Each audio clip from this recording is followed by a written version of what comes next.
한 주간 잘 지내셨습니까?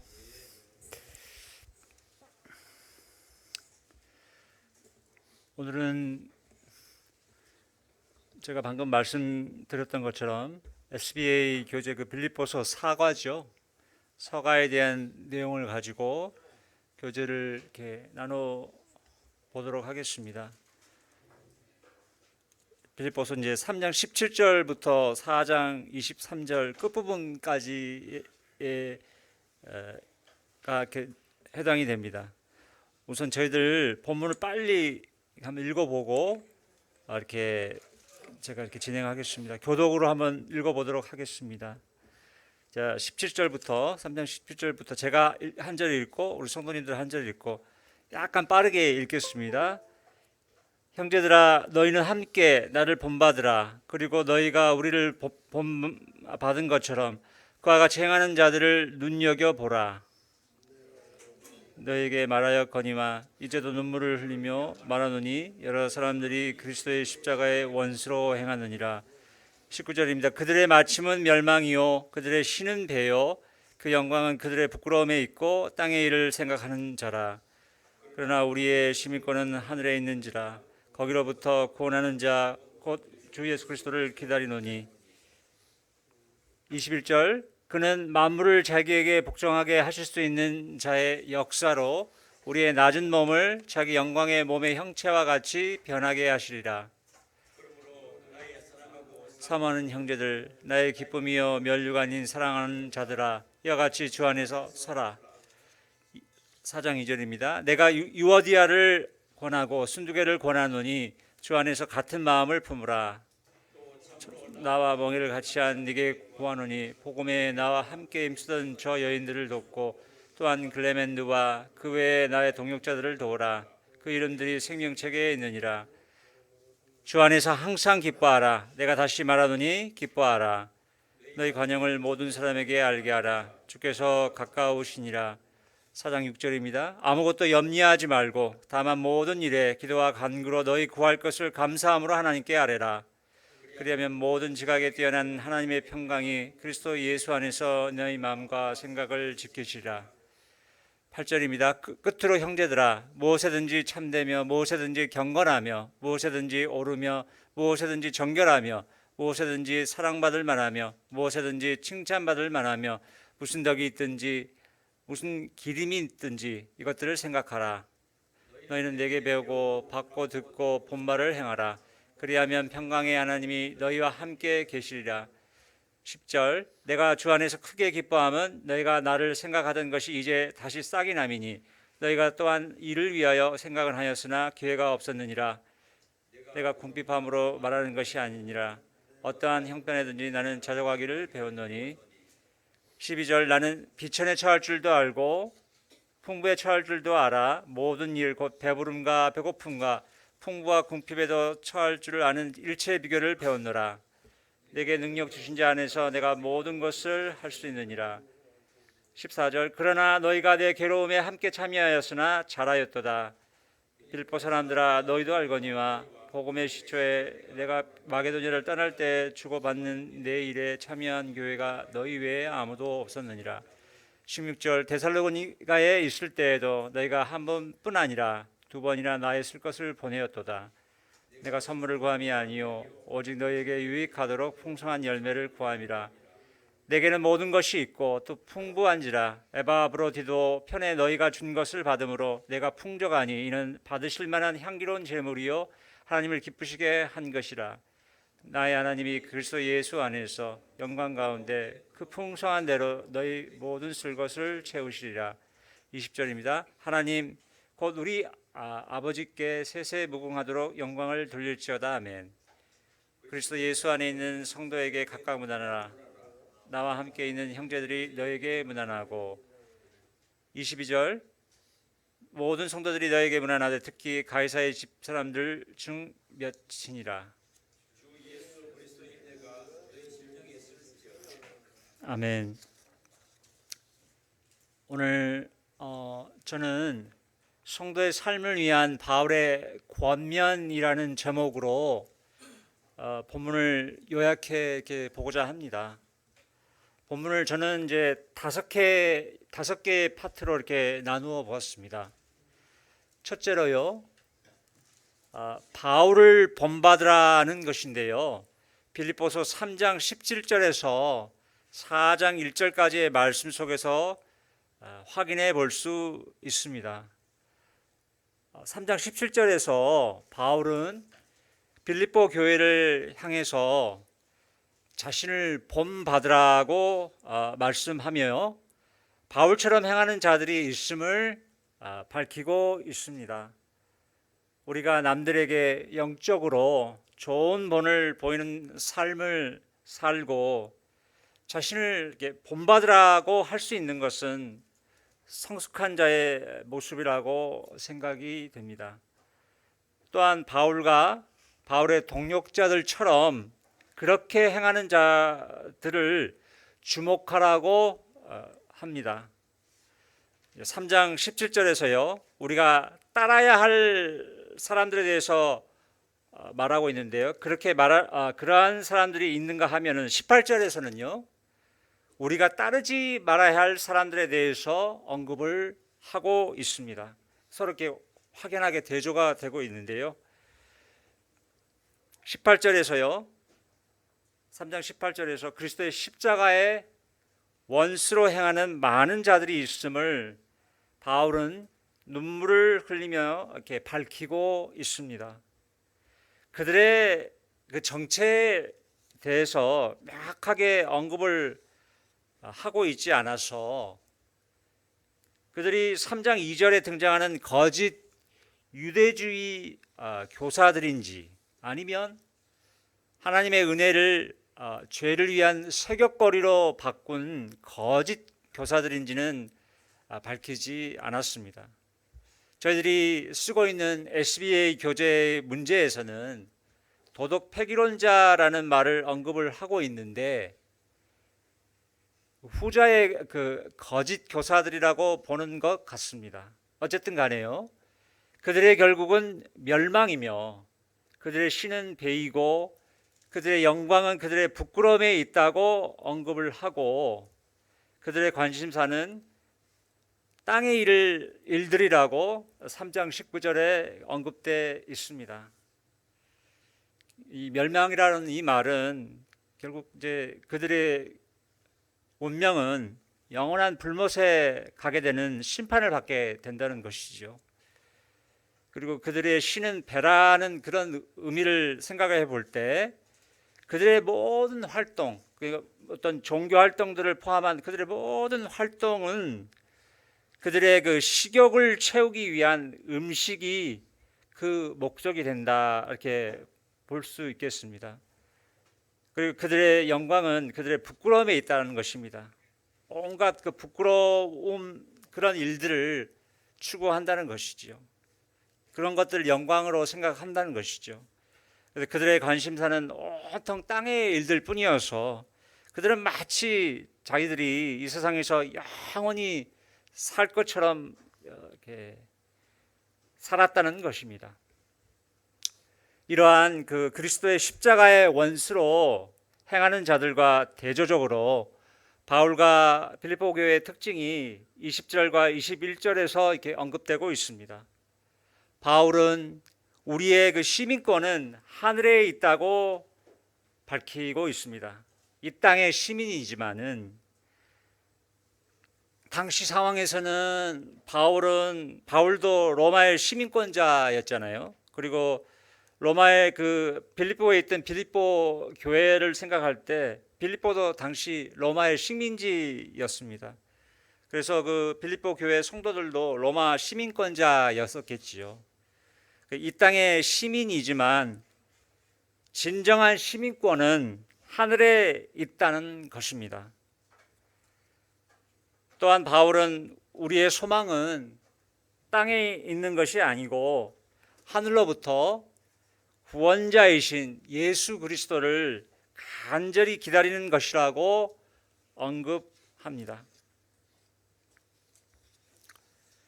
그분 예수 그리스도는 우리의 그 낮은 몸을 그분의 영광스러운 몸으로 변화시킬 수 있다는 것입니다. 우리에게 병들게 되고 결국 나중에 죽게 되잖아요. 그렇죠? 근데 이런 낮은 몸을 주님께서 이렇게 그분의 영광스러운 몸으로 변화시킬 수 있다는 것입니다. 또한 그러면 그분은 모든 것들을 자신에게 굴복하게 하실 수 있다는 것입니다. 그런 능력이 있으시다는 것이죠. 그래서 이어서 그러므로 주 안에서 견고하게 서라고 4장 1절에서 말씀합니다. 바울은 빌립보 교회 성도들을 나의 사랑의 대상이 되고 사모하는 대상이라고 언급을 합니다. 또한 그들이 나의 기쁨이고 면류관이 된다고 하죠. 여기서 이제 기쁨이라고는 표현은 그때 당시 이제 현재 그때 상황에 있어서 빌립보 교회가 그의 기쁨이 된다는 것이고요. 또 면류관이라는 그 표현은 장래 그리스도의 심판대에서는 그 빌립보 교회가 그의 상이 될 것이라는 의미입니다. 둘째로요, 두 번째 파트인데요. 둘째로 주 안에서 같은 생각을 가지라는 것입니다. 4장 2절과 3절에서 확인해 볼 수가 있습니다.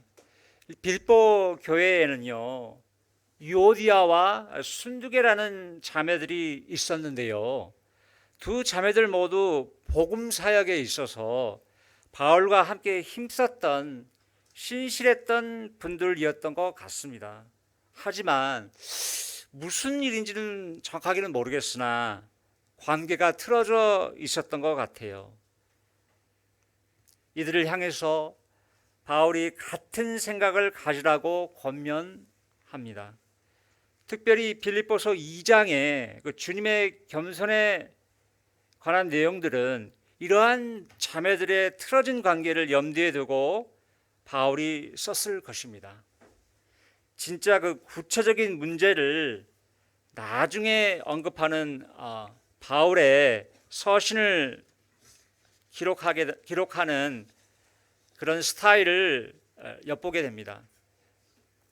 유오디아와 순두계의 모습에 대한 바울의 언급에서요, 교회 안에서 저는 그런 모습이 없는지 살펴보게 됩니다. 연합과 조화와 일치를 깨며 다른 성도와 불화하지는 않는지 말입니다. 유오디아와 순두계에 대한 교훈이 저희들에게 대한 교훈이 되기를 바랍니다. 아울러 바울은 3절에서 바울의 동역자들을 도울 것을 권합니다. 곧 복음 사역에 바울과 함께 힘썼던 유오디아와 순두계, 글레멘드와 그 외 동역자들을 도우라고 합니다. 그들의 이름들이 생명책에 있다고 밝히고 있습니다. 이는 그들이 참된 믿는 자들임을 강조한 영광스러운 표현이라고 할 수 있겠습니다. 셋째로요, 세 번째 파트에서요, 셋째로는 바울의 교훈을 행하라는 것입니다. 이 부분은 4장 4절로부터 9절까지의 말씀에서 확인할 수 있습니다. 제가 바울의 교훈을 행하라고 했는데요, 순서대로 제가 쭉 가다가 이번에서는 이 부분에서는 끄트머리 말씀부터 해서 쭉 올라올게요. 9절 말씀을 한번 보겠습니다. 9절에서 너희는 내게 배우고 받고 듣고 본 바를 행하라고 했습니다. 그리할 때에 평강의 하나님을 경험케 된다고 말씀합니다. 바울에게 이 배웠던 이 교훈대로 그대로 행할 때 평강의 하나님의 그 역사하심을 경험케 된다고 언급을 하고 있습니다. 이제 이렇게 쭉 올라오겠습니다. 4절부터 보게 되면요, 주 안에서 항상 기뻐하라고 합니다. 바울은 빌립보서에서 기뻐하다는 표현을 자주 썼습니다. 특별히 이곳에서 바울은 다시 주 안에서 항상 기뻐하라고 말씀합니다. 주님 안에서 우리가 언제나 기뻐할 수가 있는 것입니다.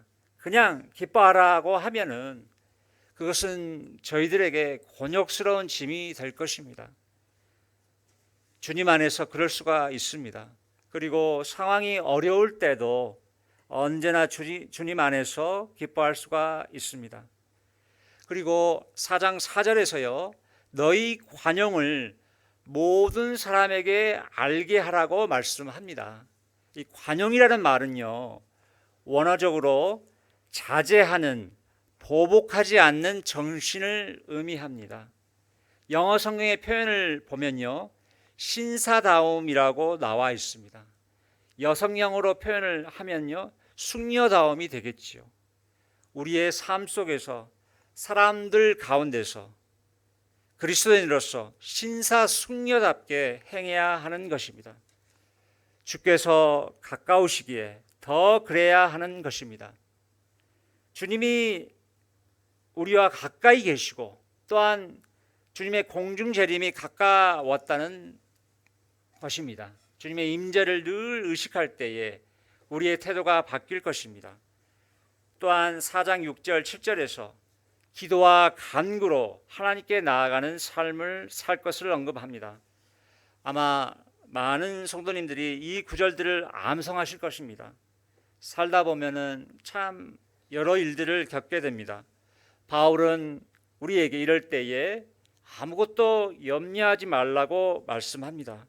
오히려 모든 일에 기도함으로써 또 간구함으로써 그리고 감사를 가지고 우리의 그 요청을 이 하나님께 알려지게 하라고 말씀합니다.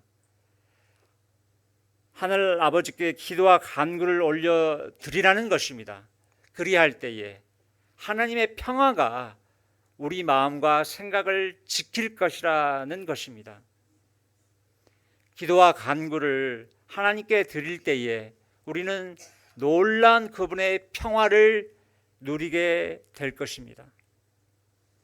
이 구절의 말씀을 보면서요, 제자반에서 늘 열심히 경청하셨던, 모르겠습니다. 지금도 경청하고 계신지 모르겠는데요, 우리 소유구 형제님을 기억하게 됩니다.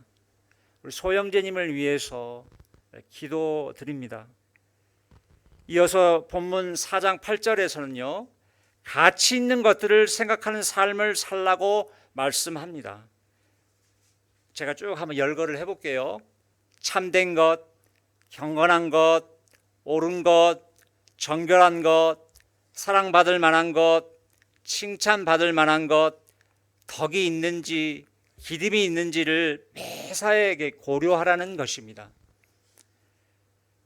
여기서 다른 말씀들, 여기 쭉 열거된 부분들 대부분 다 알겠는데 여기 기름이라는 말이 있잖아요. 여기서 이제 기름이라는 말이 나오는데요, 곰곰이 생각을 해보는데 이 길이다라는 말의 명사형으로 보시면 되겠습니다.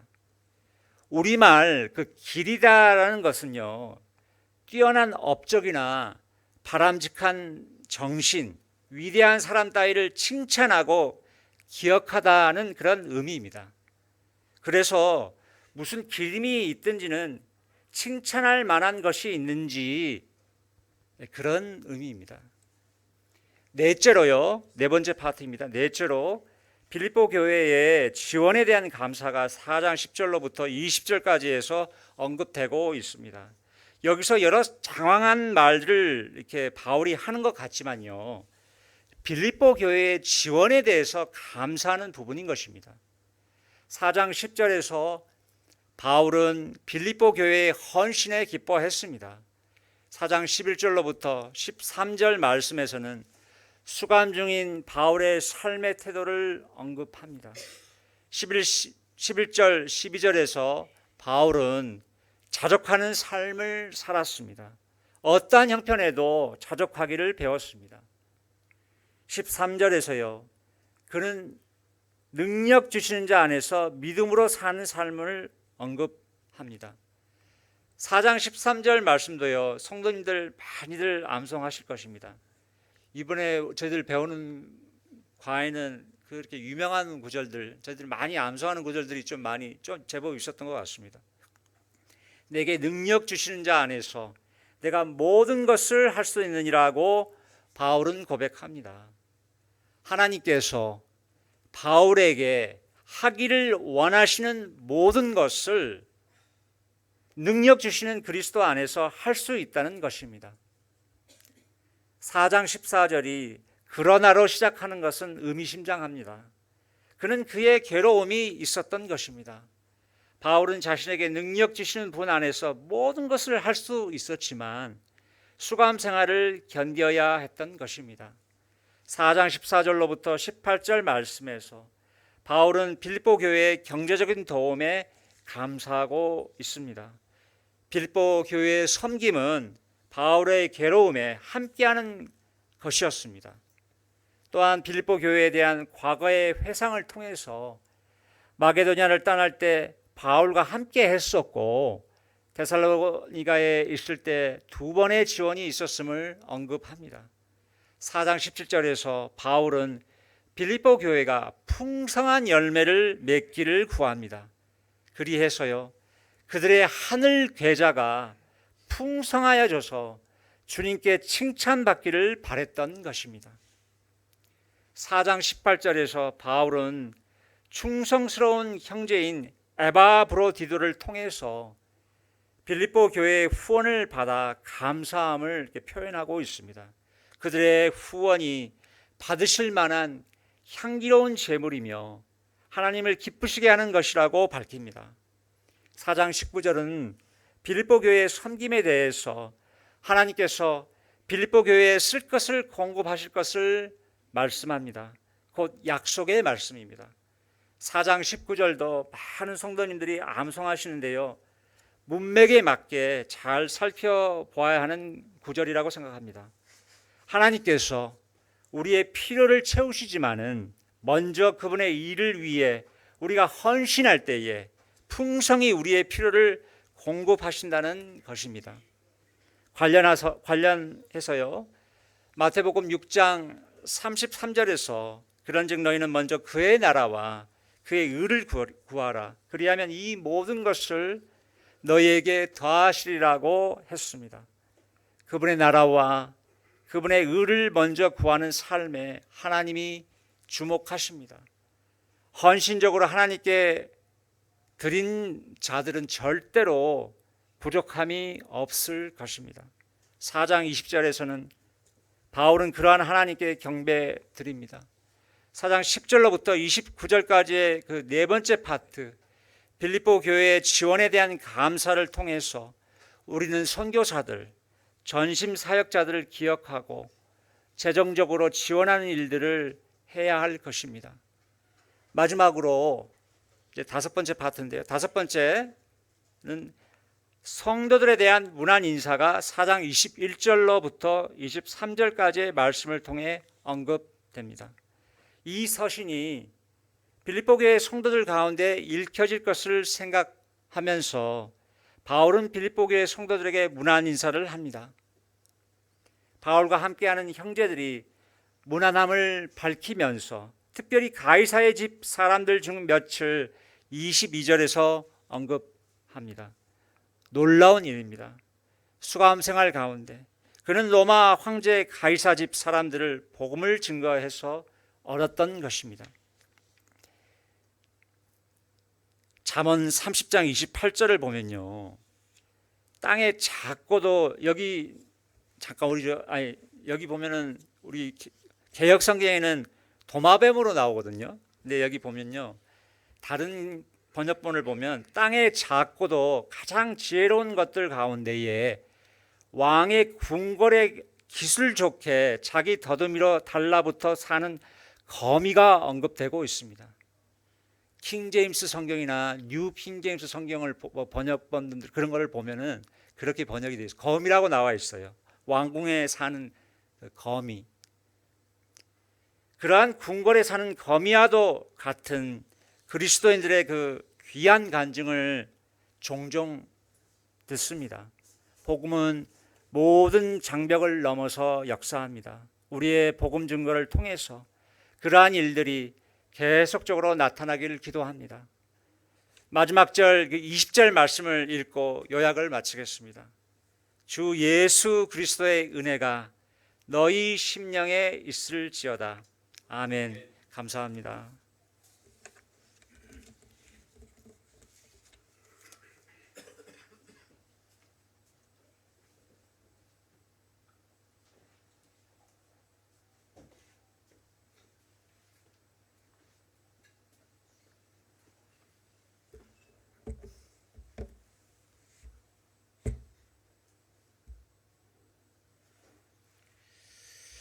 예, 이어서 사과 문제 풀이를 들어가겠습니다. 다음 1번 문제는 빌립보 3장 17에서 바울은 우리의 시선을 어디에 두라고 하는가라는 문제입니다. 다음 여기서 바울은 나를 본받을 뿐만 아니라 보여준 본보기를 따라서 사는 자들을 눈여겨 보라. 이렇게 바울 자신이 이제 본을 보여줬고 또 바울의 본보기를 따라 사는 사람들을 눈여겨 보라. 이렇게 말씀하고 있습니다. 다음 보겠습니다. 여기서 바울은 자신이 이제 본보기가 되었을 뿐만 아니라 그에게 배운 자들, 여기서 이제 이름이 나오는 거 보면 디모데나 에바브로 같은 이런 사람들의 삶의 본보기를 우리가 배우라고 우리에게 권고해 주고 있습니다. 그다음 2번 문제는 그리스도의 십자가의 원수로 행하는 자들의 특징과 그 결말은 무엇인가, 이렇게 말씀하고 있습니다.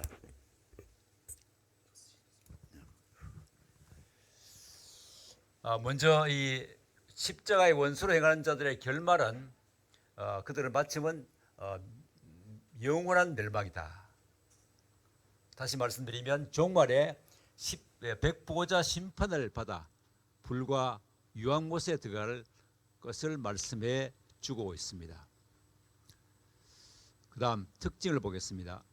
여기 보면 사탄의 일꾼들도 고린도후서 11장 5절에 나올 말씀인데, 사탄의 일꾼도 자기를 의의 일꾼으로 가장하는 것이 또한 대단한 일이라. 그들의 마지막은 그 행위대로 되리라. 이렇게 말씀해 주고 있습니다.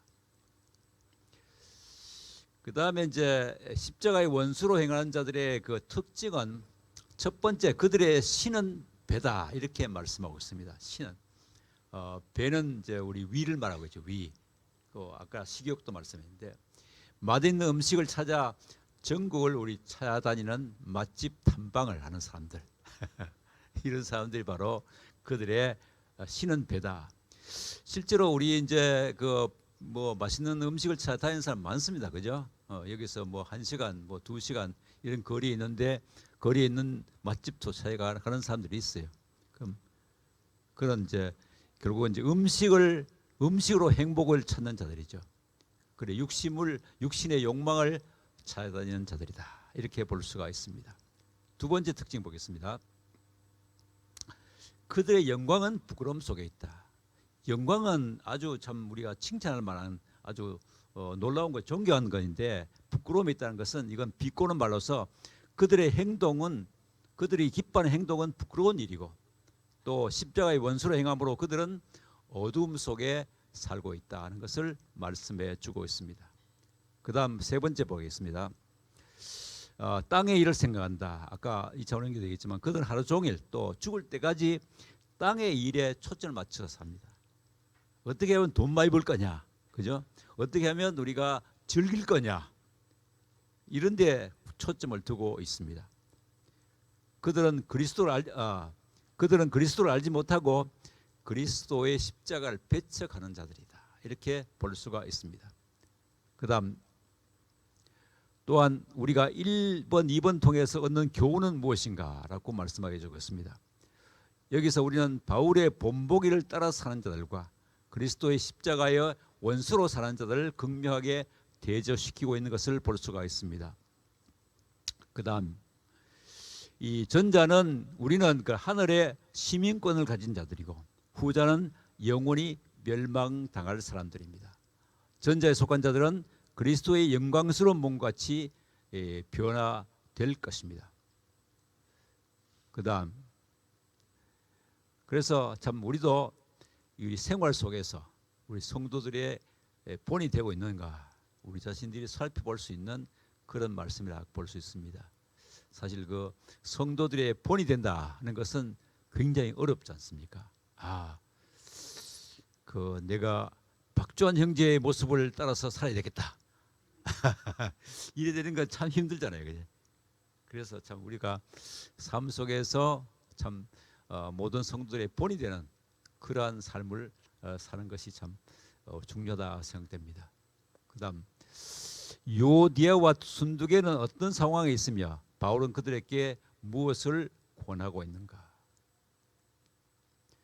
여기 보면 두 자매는 이 복음을 위해서 바울과 함께 힘쓰던 빌립보 교회의 신실한 그런 자매들 일꾼들이었지만은 아마 서로 생각이 달라서 심각하게 대립하고 있었다. 이렇게 아마 유추해 볼 수가 있습니다. 그래서 자칫 이제 교회의 그 연합을 깨뜨릴 수 있는 그런 상황에 있었습니다. 그다음 따라서 바울은 그들과 같은 생각을 가지고 그들이 같은 생각을 가지고 서로 간의 신뢰와 또 좋은 관계를 회복하여 화합함으로 함께 일할 수 있도록 복음의 동력자가 될 수 있도록 권면하고 있습니다. 그다음 이 본문이 우리에게 주는 교훈은 무엇인가? 그 유아데와 순두계 두 사람이 이 스스로의 힘으로 이제 화합할 수 없으니까 제3자가 화해를 주선하도록 간청했습니다. 여기서 보면 참된 동력자, 멍에를 같이 한 자에게 이렇게 화해를 권고하라, 중재 역할을 하라고 이렇게 권면한 것을 볼 수가 있습니다.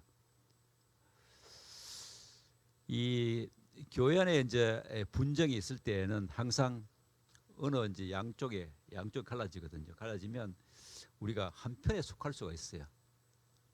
저는 부산 연제교회 있을 때 보면 그 분쟁이 많았거든요. 4, 5년 동안 분쟁이 있었습니다. 그 이제 한쪽에 속해가지고 한쪽에 속하면 꼭 그 사람들만 말만 듣고 또 이쪽에 속한 사람도 이쪽 말만 듣고 그래서 서로 이제 화해가 잘 안 되는 수가 있어요. 그래서 우리는 그런 분쟁이 있을 때 어떻게 태도를 취해야 되느냐.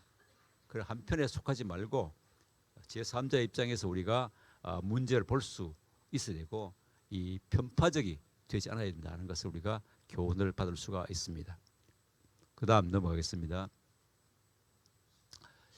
바울은 우리가 주 안에서 항상 기뻐할 수 있는 비결이 무엇이라고 하는가 이렇게 말씀하고 있는데 우리의 짐을 맡길 수 있고 또 우리의 동료를 허락하지 않는 하나님께서 우리와 함께 하시기 때문에 우리가 항상 기뻐할 수 있다. 또 우리가 사망의 음침한 골짜기에 다닐지라도 주께서 우리와 함께 하시기 때문에 주님께서 전능하신 하나님이 우리와 함께 하시기 때문에 우리가 어떤 상황이 있어도 우리가 기뻐할 수가 있습니다. 그 다음 넘어가겠습니다. 또한 우리가 모든 일에 하나님께 감사함으로 기도해라 이렇게 말씀하고 있습니다. 감사함으로 기도해야 하는 이유는 무엇인가? 모든 지각이 뛰어난 하나님의 평강이 우리의 기도가 응답되거나 또 응답되지 않거나 관계없이 우리의 마음과 생각, 우리 마음이 평안해야 되거든. 우리 마음이 불안하고 우리 마음이 막 좀 흔들리게 되면 우리 삶이 기쁨이 없을 수 있습니다. 그런데 하나님의 평강이 우리 마음을 지배하게 되면 뭐 하나님께서 우리 기도를 들어주시든 말든 안 들어주시든 상관없이 우리가 기뻐할 수가 있습니다. 그 다음 넘어가겠습니다. 전능하신 하나님의 평강은 우리의 염려나 또 불안을 없애기 때문에 또한 범사에 감사하는 것은 하나님의 뜻이라고 했기 때문에 우리가 감사함으로 기도를 해야 하겠습니다. 넘어가겠습니다. 그리스도의 마음에 항상 품어야 될 덕목들과 그 의미를 적어보세요 했는데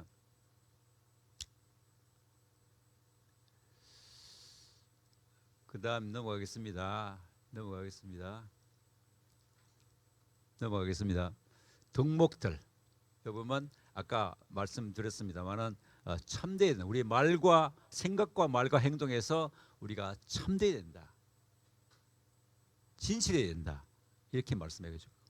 경건해야 된다.